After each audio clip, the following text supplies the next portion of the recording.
Hello and welcome to First Start Monday. I'm Alkema Lewis, your organizational leadership alignment partner. Today's reflection is about the mirror that we avoid.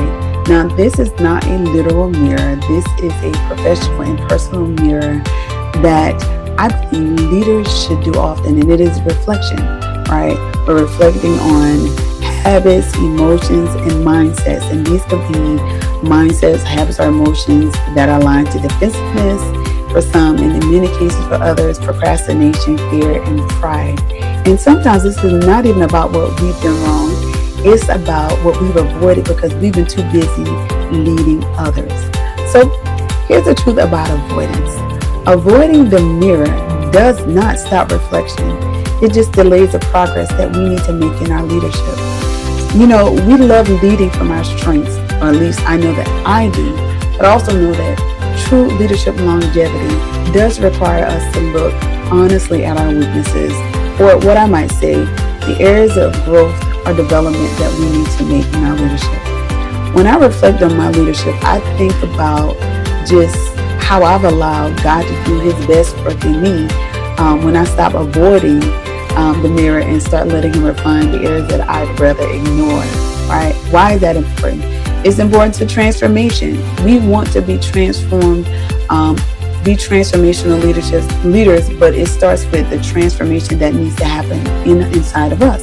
So reflecting and looking in the mirror is important, right? We should not, and I encourage us not to, as leaders, to avoid looking in the mirror, right? Because it is when we look in the mirror where our conviction meets growth, right? We are not looking at perfection. In many cases, we are really staring at the fact that this is where we are gathering data about ourselves. It's about self-awareness. When we hold that mirror up and say, you know what, we're not going to be turning away from the mirror this time, it allows us to step into maturity. And we don't have to think of this as failure. We can consider this refinement, right? The mirror reveals our attitudes, our mindsets, and our habits, and becomes the next version of leadership where our true identity is illuminated in that mirror, right? So I want to encourage you this week to take 5 quiet minutes. I want you to pause, and I want you to ask yourself, what mirror am I avoiding, right? And again, just pause. Don't rush to an answer. Wait on that still small voice to let you know in order to reveal to you what needs to be developed, what needs to be refined in your leadership.